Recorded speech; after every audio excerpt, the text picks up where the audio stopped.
흔히 청소년기를 정체성 확립의 시기라고 말합니다.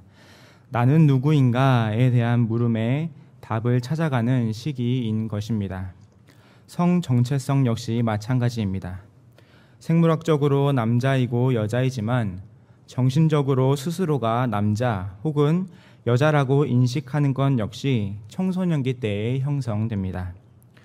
성 정체성은 보통 2차 성징이 나타나면서 더욱 잘 이해하게 됩니다.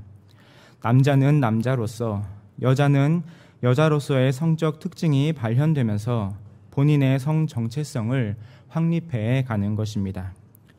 이처럼 몸의 변화를 통해 확실한 정체성을 확립할 수 있음에도 불구하고 오늘날 성 정체성에 대해 혼란을 느끼는 청소년들이 많이 있는 것 같습니다. 그러한 혼란을 부추기고 있는 게 바로 차별금지법과 같은 것들입니다. 차별하지 말아야 한다는 좋은 명목 속에 성소수자들을 옹호하는 것을 넘어서서 동성애 등에 대해 반대 의견을 표출할 시 불이익을 당하는 역차별을 가하려고 하는 것입니다. 하지만 하나님께서는 분명히 남성과 여성, 이 두 가지 성별로만 구분해 놓으셨고 일정 시기가 지나면 나타나는 몸의 변화들로 인해 더욱 확실한 성 정체성을 확립하도록 만들어 놓으셨습니다. 사람이 청소년기를 지나며 내가 어떤 성을 가진 존재인가에 대한 물음에 남성과 여성이라는 성 정체성을 확립해야 하는 것처럼 신자 역시 자신의 정체성을 확립해야 합니다. 즉 나는 어떠한 신자인가라는 영적인 정체성을 확립해야 합니다. 그런데 오늘 본문에 소개되고 있는 갈라디아 교회 교인들은 그렇지 못했습니다. 그 이유는 거짓 교사들이 퍼뜨린 거짓 복음으로 인한 혼란 때문이었습니다.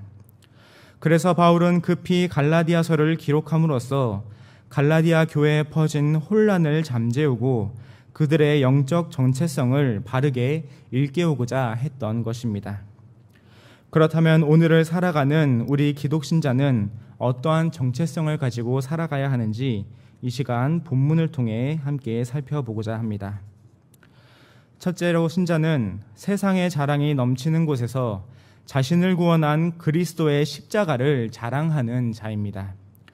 갈라디아서 6장 11절에서 14절 말씀을 함께 읽겠습니다. 내 손으로 너희에게 이렇게 큰 글자로 쓴 것을 보라. 물은 육체의 모양을 내려 하는 자들이 억지로 너희에게 할례를 받게 함은 그들이 그리스도의 십자가로 말미암아 박해를 면하려 함 뿐이라. 할례를 받은 그들이라도 스스로 율법은 지키지 아니하고 너희에게 할례를 받게 하려 하는 것은 그들이 너희의 육체로 자랑하려 함이라. 그러나 내게는 우리 주 예수 그리스도의 십자가 외에 결코 자랑할 것이 없으니 그리스도로 말미암아 세상이 나를 대하여 십자가에 못 박히고 내가 또한 세상을 대하여 그러하니라. 아멘. 사도 바울은 먼저 내가 내 손으로 너희에게 이렇게 큰 글자로 쓴 것을 보라 라고 말합니다. 큰 글자로 썼다는 것과 손수 기록했다는 것은 그만큼 사도 바울이 공들여서 내용을 전하고자 했음을 알 수 있습니다. 그만큼 중요한 내용이니까 똑바로 들으라는 강조의 표현입니다. 보통 서신서 결론은 편지를 받는 성도들에게 은혜가 임하기를 구하며 마무리하는 것이 일반적인데 갈라디아서는 마지막까지 사도 바울이 전하고자 하는 내용을 강조하면서 이 부분은 꼭 읽으십시오라고 권면하고 있는 것입니다. 그만큼 갈라디아 교회의 사정이 좋지 않았음을 알 수 있습니다. 바울이 마지막까지 강조하고 싶었던 것은 거짓 교사들, 율법주의자들의 주장이 잘못되었다는 사실입니다. 바울은 억지로 할례를 받게 하려는 율법주의자들을 책망했습니다. 육체의 모양을 내는 자들은 실제로 율법을 온전히 행할 수 없는 자이면서 경건한 척 흉내만 내는 외식하는 자들입니다. 이는 바로 뒤인 13절에서 바울이 지적하고 있는 대로 할례를 받으라고 강권하면서 그들 스스로는 율법을 제대로 지키지 못하는 이중적인 모습을 보여주고 있는 것입니다. 그들의 모습은 예수님께서 꾸짖으셨던 바리새인들을 연상케 합니다. 마태복음 23장에 예수님께서는 제자들에게 바리새인들을 가리켜 그들이 하는 행위를 본받지 말라. 그들은 말만 하고 행하지 아니한다 라고 책망하셨는데 그것과 똑같은 모습입니다. 이 율법주의자들은 갈라디아 교회의 교인들에게 할례를 받고 음식 규례를 지키게 함으로써 그리스도의 십자가로 말미암은 박해를 피하라고 속삭였습니다. 율법주의자들은 바울이 참 사도가 아니라며 바울의 사도권을 부인했습니다. 그러면서 바울이 그리스도만을 전하다가 핍박을 받았으니 괜히 엮여서 같이 고생하지 말고 자신들을 따라오라고 꼬드겼던 것입니다. 거짓 교사들이 그렇게까지 교인들을 현혹시킨 이유는 13절 하반절에 기록된 그들이 너희의 육체로 자랑하려 함이라는 바울의 말대로입니다. 즉 거짓 복음으로 속여 교인들이 넘어오면 그것을 자신들의 공로로 삼는 것입니다. 이러한 거짓 교사들의 속셈을 훤히 꿰뚫었던 사도 바울은 육체를 자랑하고 율법을 강조하면서 정작 자신들은 율법을 지키지도 못하는 내로남불의 위선을 지적했습니다. 그러면서 신자가 진짜 자랑해야 할 것이 무엇인지 알려줍니다. 그것은 바로 우리 주 예수 그리스도의 십자가입니다. 십자가 외에는 자랑할 것이 없다는 것을 가르치고 있습니다. 왜냐하면 인간이 구원을 얻는 유일한 방법은 율법을 행하는 것이 아닌 우리를 위하여 죽임당하신 그리스도를 믿는 믿음이기 때문입니다. 우리는 그 사실을 그리스도께서 피 흘려 죽으신 십자가를 통해서 알 수 있습니다. 죄 없으신 그리스도께서 십자가에서 달리신 까닭은 바로 죄인인 우리를 살리시기 위함이셨습니다. 이 사실을 확신한 성도는 결코 율법을 행함으로 구원을 얻는다고 하는 행위 구원에 현혹될 수 없습니다. 하나님이신 그리스도께서 친히 십자가에 달려 죽으심으로 죄인인 우리가 받아야 할 모든 죄값을 대신 지불하셨습니다. 그리고 우리에게는 하나님의 구원하신 은혜와 무조건적인 사랑만이 내려오게 되었기 때문에 오직 십자가만을 자랑할 수밖에 없는 것입니다. 이에 더해서 사도 바울은 세상이 나를 대하여 십자가에 못 박히고 내가 또한 세상을 대하여 그러하니라 라고 고백합니다. 이는 바울 자신이 회심하기 전에 알았던 모든 것들을 십자가에 못 박았다는 의미입니다. 바울이 십자가를 알기 전에 생각했던 세상의 가치, 세상의 소망, 세상의 자랑들을 모조리 십자가에 못 박았습니다. 이는 예수 그리스도를 아는 지식 외에 모든 것을 배설물로 여겼다고 하는 빌립보서 3장에 나타난 바울의 고백과 일맥상통합니다. 영원한 저주와 멸망에서 구원받는 감격은 바울에게 있어서 그 무엇과도 바꿀 수 없는 천하보다 귀한 것이었습니다. 그렇기 때문에 이전에 바울이 가치 있다고 생각했던 모든 인간적인 바램, 생각, 추구하는 모든 것이 아무것도 쓸모없는 배설물로 여겼던 것입니다. 그리고 영원히 죽을 수밖에 없는 죄인을 살리신 그리스도의 십자가만이 삶의 기쁨이요 자랑이며 그의 전부임을 고백했습니다.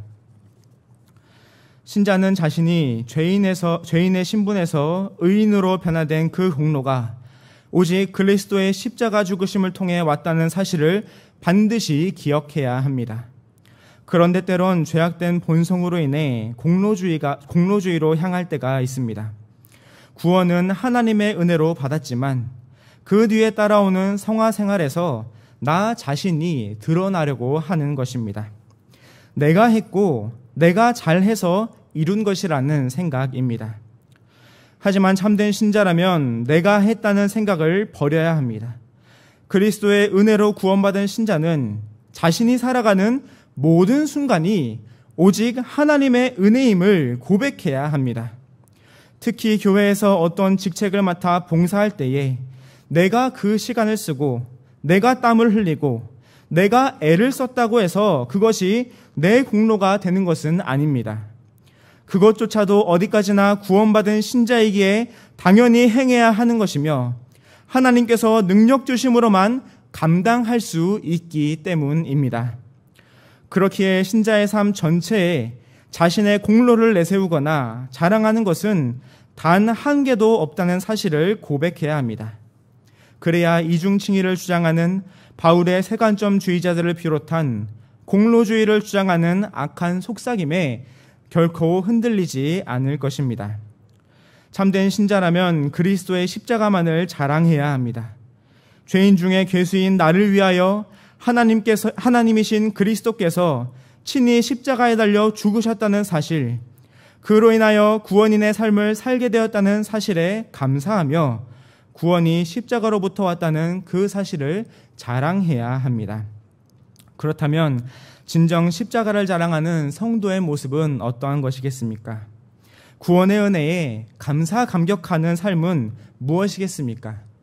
그것은 본문에 바울이 고백한 대로 세상이 나를 대하여 십자가에 못 박히고 내가 또한 세상을 대하여 십자가에 못 박는 것입니다. 세상과 구분된 삶을 살아가는 것입니다. 이 말씀은 세상과 결별한 채 산속에 틀에 박혀 있으라는 말이 전혀 아닙니다. 세상 속에 있지만 세상과 구별된 삶을 살아가라는 것입니다. 세상 불신자들이 추구하는 가치관, 세상 불신자들이 바라보는 삶의 행복, 추구하는 것들을 따라가지 않는 것입니다. 그것들에서 돌아서는 것입니다. 왜냐하면 우리의 심령은 이미 그리스도의 십자가로 채워져 있기 때문입니다.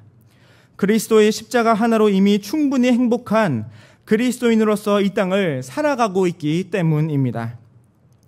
하지만 우리가 십자가의 진리를 제대로 발견하지 못한다면, 십자가를 통해서 구원받았다는 사실을 날마다 삶으로 고백하지 않고 그것이 기쁨으로 다가오지 않는다면 세상의 자랑과 이생의 기쁨을 쫓아가기 마련입니다. 즉 세상의 다른 불신자들과 같은 모습으로 살아가는 것입니다. 불신자인지 신자인지 구분할 수 없는 모습으로 살아가는 것입니다. 만약 신자라고 하면서도 불신자들과 똑같은 모습으로 살아간다면 이보다 더 불행한 그리스도인은 없을 것입니다. 이미 자신에게 그리스도의 십자가라는 인생 최고의 자랑을 소유하고 있으면서도 그것을 자랑하지 않고 이 생에 썩어질 것들을 자랑하는 것은 정말 어리석은 모습입니다. SNS는 이미 우리의 삶의 일상이 되었습니다. SNS를 통해 소식을 주고받고 정보를 공유하며 메시지를 전하기도 합니다. 저는 글을 올리지는 않고 구경만 하는 소위 눈팅족이지만 SNS를 이용하다 보니 한 가지 단점을 발견하게 되었습니다. 그것은 바로 서로를 비교한다는 사실입니다. 처음 SNS의 용도는 일상을 공유하고 공감하는 데서 시작했습니다. 하지만 오늘날에는 자랑과 모방에만 더욱 몰두하는 것 같습니다. 어느 유명한 인플루언서가 핫플레이스에 가거나 명품을 착용하는 것 등을 자랑한다면 거기에 가보고 그것들을 사고 똑같이 해야만 직성이 풀리는 것입니다. 물론 맛있는 음식점에 갈 수 있고 멋진 카페를 이용할 수 있습니다. 그것 자체가 죄악이고 문제가 되는 것은 결코 아닙니다. 하지만 그것에 몰두해서는 안 된다는 것입니다. 남들이 다 가본 핫플레이스에 가지 못하면 뒤처지는 것 같고 남들이 다 하는 것을 자기만 못하는 것 같을 때에 불안감 혹은 좌절감을 느낀다면 심각한 위험에 빠져 있다는 사실을 깨달아야 합니다.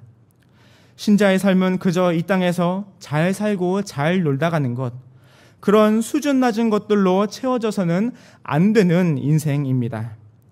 세상 불신자들이야 먹고 마시고 시집가고 장가들고 하는 것들을 자랑하며 만족을 누리려고 합니다. 그것들 외에 다른 것에서는 소망을, 만족을, 평안을 누릴 수 없기 때문입니다. 하지만 신자는 우리를 위하여 그리스도께서 죽으신 십자가를 통한 구원의 은혜와 영생의 축복을 이미 누리고 있습니다. 죄인을 죽음에서 구원한 그리스도의 십자가, 이보다 더 좋은 자랑, 더 값진 자랑은 이전에도 없었고 지금도 없으며 앞으로도 없을 것입니다.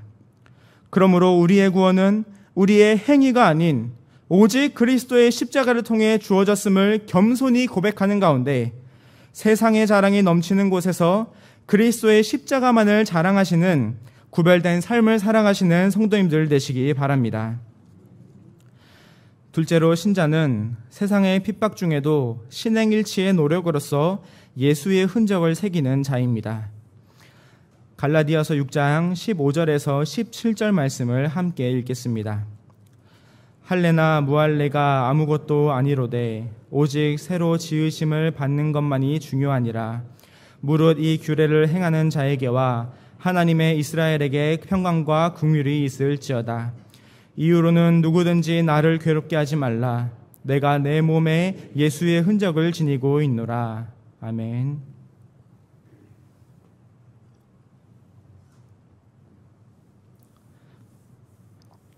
사도 바울은 이제 할례와 무할례의 논쟁을 종결시킵니다. 그 둘을 이야기하는 것 그 자체가 무의미한 일이라고 선포합니다. 왜냐하면 이제 그것들은 구원과 아무런 관련이 없기 때문입니다. 할례를 받았다고 해서 구원받는 것도 아니며 할례를 받지 못했다고 해서 지옥 영벌을 당하는 것도 아닙니다. 새로 지으심을 받는 것, 이 한 가지 사실이 가장 중요하다고 바울은 설파합니다. 새로 지으심을 받는 것은 앞서 살펴본 대로 그리스도의 십자가를 통해서만 이루어집니다. 십자가에 달리신 예수 그리스도, 그 구원 사역이 바로 나를 위한 것임을 확신할 때에 비로소 새로 지음받은 피조물, 하나님 안에서 새 생명으로 거듭나는 것입니다. 새 생명으로 거듭나 새로운 피조물이 된 자는 지옥 영벌에서 천국 영생으로 처소가 옮겨진 사람입니다. 죽음의 자녀에서 하나님의 자녀로 영적인 호적이 옮겨진 자입니다.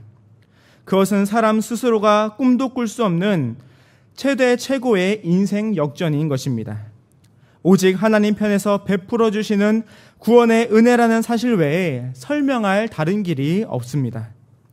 이러한 은혜 아래 있는 자에게 평강과 긍휼이 있다고 사도 바울은 말합니다.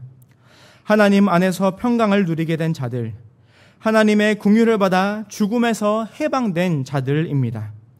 인생의 최고의 문제인 죽음의 문제를 이미 해결받았으니 평강을 누리는 것은 어찌 보면 당연한 논리입니다. 바울은 이제 마지막 결론을 향해 가고 있습니다. 먼저 이후로는 누구든지 나를 괴롭게 하지 말라라고 말합니다. 이 말은 거짓 교사들에게 하는 말이라기보다 갈라디아 교회 교인들에게 하는 말로 생각하는 것이 적절합니다. 왜냐하면 사도 바울이 급히 이 서신서를 쓴 까닭이 바로 갈라디아 교회의 교인들을 위한 것이기 때문입니다. 그들이 거짓 복음에 속아서 허우적거리고 있기에 제발 거짓 복음에 휩쓸리지 말고 믿음을 굳건히 지킬 것을 강권하고 있는 것입니다. 새롭게 지음받는 것은 율법을 지키는 것이 아니라 오직 그리스도 십자가 때문임을 믿어 의심치 말 것을 권면하는 것입니다. 갈라디아 교회 교인들이 이와 같은 믿음의 반석 위에 든든히 서야 바울 자신도 더는 고심하거나 괴로워하지 않을 수 있기에 이와 같이 강권했습니다. 사도 바울이 그토록 거짓 복음을 경계하라고 했던 이유는 바울 자신이 평생을 바른 복음을 사수하기 위해 믿음의 선한 싸움을 싸워왔기 때문입니다. 그로 인하여 사도 바울은 대적자들로부터 핍박과 고난을 당했습니다. 바울은 여러 모양으로 고난을 당했는데 심지어 사람들이 죽었다라고 생각할 정도로 심하게 매를 맞기도 했습니다. 믿음의 선한 싸움으로 당한 고난, 핍박들이 육신의 예수의 흔적으로 남게 되었다고 사도 바울은 고백합니다. 율법주의자들은 자신의 육신적인 행위를 자랑하기 위해서 할례를 받았지만 사도 바울은 그렇지 않았습니다. 오히려 거짓 복음이 들어와 교인들을 현혹시키고 신자들을 핍박하는 위기의 순간들 속에서도 굽히지 않고 복음을 지키려는 몸부림의 흔적들, 고난의 흔적들을 몸에 새겼던 것입니다. 이로 말미암아 사도 바울은 자신의 몸에 예수의 흔적이 새겨졌음을 고백합니다. 복음을 지키기 위해 애써왔던 바울의 처절한 노력, 그것으로 인하여 새겨진 육신의 상처들이 바로 예수의 흔적이었습니다. 백절불굴이라는 사자성어가 있습니다. 100번 꺾일지언정 굽히지 않는다는 말로 어떠한 난관에도 절대 굽히지 않는다는 의미의 사자성어입니다. 바울이야말로 백절불굴의 사도였습니다. 자신의 목숨을 내놓을지언정 결코 믿음을 지키는 일에 있어서 물러섬이 없었습니다. 이처럼 하나님의 은혜로 인하여 새롭게 지으심을 받게 된 오늘날의 신자 역시 백절불굴의 신앙을 가져야 하지 않겠습니까? 예수님께서 십자가에 달려 죽으심으로 우리를 새롭게 지음받게 하신 만큼 우리 역시 그 은혜에 반응하는 모습을 삶 속에서 나타내 보여야 하지 않겠습니까? 이에 사도 바울은 갈라디아서 2장에 내가 그리스도와 함께 십자가에 못 박혔나니 그런즉 이제는 내가 사는 것이 아니요 라고 고백했습니다. 내 자아와 내 생각은 모두 십자가에 못 박고 오직 예수님께서 원하시는 삶을 살고 예수님께서 원하시는 모습을 닮아가겠다고 다짐했던 것입니다. 하지만 오늘날의 세상은 우리가 믿음의 길을 순탄하게 걸어가도록 내버려 두지 않습니다. 세상은 우리의 생각보다 훨씬 더 악으로 치닫고 있기 때문입니다. 어느 날 제가 지나가는 버스 광고에 내 남편과 결혼해줘라는 기괴한 문구를 본 적이 있습니다. 궁금해서 찾아보니 웹소설의 제목이었는데 내용은 이랬습니다. 말기암 환자인 아내를 두고 남편이 아내의 절친과 불륜을 저질렀는데 그 현장을 아내에게 들키자 남편이 아내를 살해하는 그야말로 막장 스토리였습니다. 하지만 이러한 자극적인 스토리에 사람들이 관심을 가지며 죄악이 가득한 소설들이 인기를 끌고 있는 것을 볼 때에 죄가 관영한 세상 속에서 믿음을 지키며 살아가는 것은 어렵고 힘겨운 일임을 더욱 잘 느끼게 합니다. 죄악된 세상 가운데서 믿음을 지키며 살아갈 때에 당신은 뭔데 그렇게 유별이 나면서 신자들을 언짢게 바라보는 불편한 눈초리들과 험한 말들을 듣게 되는 것입니다. 제가 신학교에서 공부할 때에 한 교수님께서 이러한 질문을 하신 적이 있습니다. 복음의 최전방에 있는 사람들이 누구입니까? 그리고 이어서 교수님은 그분들은 바로 세상 속에서 살아가고 있는 성도님들입니다 라고 말씀하셨습니다. 매일 매순간 하나님을 대적하는 세상 불신자들과 함께 살아가면서 그 속에서 믿음의 승리를 쟁취하여야 하는 분들, 하나님은 없고 성경은 거짓되다고 소리치는 세상 불신자들, 대적자들과의 영적인 싸움에서 끊임없이 혈전을 벌이고 있는 성도님들이야말로 누구보다도 복음의 최전방에 선 사람들이라고 말씀하신 것입니다. 저는 그 말에 깊이 공감합니다. 먹고 살기 바쁜 일주일의 시간 속에서 믿음까지 지키며 살아가는 것은 어렵고 힘겨운 일입니다. 매일 매순간이 그야말로 영적인 전쟁을 하면서 살아가는 시간들인 것입니다. 하지만 우리가 기억해야 할 것은 우리는 결코 이 싸움에서 패배할 수도 없고 패배해서도 안 됩니다. 분명 어렵고 힘겨운 일이지만 끝까지 싸워 전쟁에서 승리함으로써 예수의 흔적을 새겨 나아가야 합니다. 믿음을 지키기 위한 몸부림들의 흔적들을 새겨 나가야 하는 것입니다. 우리는 지금 얼마나 많은 예수의 흔적들을 새기고 있습니까? 예수의 흔적을 남기기 위해서 얼마나 많은 노력들을 하고 있습니까? 스스로에게 끊임없이 이러한 질문들을 던지며 실제로 신행일치의 모습을 살아가고 있는지 되돌아 보아야 합니다. 그렇게 함으로써 삶 속에서 매일 마주하는 불신자들 속에서 말씀대로 살아가는 예수의 흔적을 새기기 위해 부단히 노력해야 합니다. 그것이 곧 신자의 정체성입니다. 그러므로 믿음을 지키고 바른 말씀대로 살아가기 위해 수고하고 애쓰며 굽히지 않는 신행일치의 모습을 삶 속에서 나타내심으로써 날마다 예수의 흔적을 새겨가시는 성도님들 되시길 간절히 바랍니다. 경양의 성도님들, 그리고 헌신을 다짐하시는 33, 34, 35 여전도의 회원 여러분들, 해마다 나이를 먹는 것은 지극히 당연하고 변함없는 사실이지만 나이 드는 것을 피부로 느끼는 순간이 있다면 아마 앞자리 숫자가 바뀔 때가 아닌가 싶습니다. 20대를 마치고 30대가 될 때에, 50대를 마치고 60대가 될 때에, 특히나 지난 10년의 세월을 복귀하면서 앞으로의 인생을 그려보는 것입니다. 우리는 앞으로의 인생을 그릴 바로 그때에 신자로서 어떻게 살아야 할지를 생각해야 합니다. 그 삶의 모습은 바로 이 세상의 것들을 자랑하기보다 우리를 죄에서 구원하시어 영원한 천국에 이르게 하신 그리스도의 십자가를 자랑하는 모습이어야 합니다. 세상 불신자들은 자신의 썩어질 육체를 자랑하여도 신자는 그리스도의 십자가로 인하여 구원의 은혜를 누리고 천국 영생을 바라볼 수 있게 되었기 때문에 바로 그 그리스도의 십자가를 자랑해야 하는 것입니다. 이와 함께 악한 세상 가운데서 예수의 흔적을 새겨가야 합니다. 그리스도의 십자가로 새롭게 지으심을 받았다면 중생받은 자다운 삶을 살아가야 합니다. 세상의 대적자들로부터 핍박이 몰려온다 할지라도 결코 넘어져서는 안 됩니다. 언제나 우리에게 평강과 긍휼을 베풀어 주시는 주님만 의지하는 가운데 어려움 가운데서도 신행일치의 모습으로 믿음의 승리를 이루어가는 예수의 흔적을 새겨야 합니다.